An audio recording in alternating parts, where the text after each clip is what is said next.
અત્યારે તમે જે વસ્તુ જોવાના છો ને એક તમારી લાઈફ બદલાવી દે એવી વસ્તુ છે. તમે દુકાનદાર છો કે સ્ટોર ઓનર છો ને 2 કરોડ સુધી તમે ઇનામો જીતવાનો મોકો મળવાનો છે.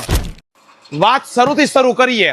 સ્વાદના કિંગ અને ઓલવેઝ ક્વોલિટીમાં નંબર 1 એટલે કે પ્રતાપ સ્નેક્સની ફેમસ બ્રાન્ડ અવધ નમકીનની જેઓ દુકાનદાર માટે અને રિટેલર માટે લઈને આવી છે 2 કરોડ સુધીનો એક મેગા ડ્રો. જેઓ તમે તમારા દુકાનેથી વેચવા માટે 1200 પ્લસ ની અવધ નમકીનની ખરીદી કરો છો, તમે પાર્ટિસિપેટ થઈ જશો એક જોરદાર મંથલી ડ્રોમાં. અને એક વખત નહીં, તમે જેટલી વખત 1200 પ્લસ ની ખરીદી કરો ને એટલા તમને સ્કેચ કૂપન મળવાના છે. તમે સ્કેચ કૂપન ને તમે સ્કેચ કરીને દરેક મહિને છે ને મંથલી ડ્રો થવાના છે, જેમાં તમને સ્કૂટર, એસી, મોબાઈલ, ઘણા બધા ટ્રોલી બેગ્સ, ઘણા બધા વોટર જગ ઇનામમાં જીતવાનો મોકો મળવાનો છે. ખાલી આટલું જ નથી, મે માં થવાનો છે મેગા ડ્રો. આ બધા સ્કેચ કૂપન વાળાને ફરી પાછો મોકો મળશે 21 lakh first prize, 11 lakh second prize અને થર્ડ પ્રાઇઝમાં 5 લાખ સુધીના ઇનામો જીતવાનો. અને સોના ચાંદીના સિક્કાઓ, 40 લોકોને થાઈલેન્ડ અને ગોવાની ટ્રીપ, 25 લોકોને એલઈડી ટીવી, 50 લોકોને મોબાઈલ અને 9000 પ્લસ લોકોને છે ને વોટર જગ, આયરન જેવા ઘણા બધા ઇનામો જીતવાનો મોકો મળશે. ખાલી એકવાર જ નહીં, તમારી પાસે જેટલા સ્કેચ કૂપન છે ને એટલા વધારે મોકા મળવાના છે. અને અવધ નમકીન પાસે છે બેસ્ટ ક્વોલિટી પ્રોડક્ટ અને ફાસ્ટ ડિલિવરી સિસ્ટમ. તમારે પણ દુકાન, શોપ કે સુપરમાર્કેટ છે ને તમે જે અવધના કોઈ પ્રોડક્ટ સેલ નથી કરતા, તો હું સ્પેશિયલી તમને કહીશ કે તમે પણ છે ને અવધના આ બધા નમકીન, આ બધા ફ્રાઈમ્સ ને તમારા શોપ પરથી સેલ કરીને સારો એવો પ્રોફિટ માર્જિન પણ કમાઈ શકો છો અને ખાસ આ જોરદાર ડ્રોમાં પાર્ટિસિપેટ પણ થઈ શકો છો.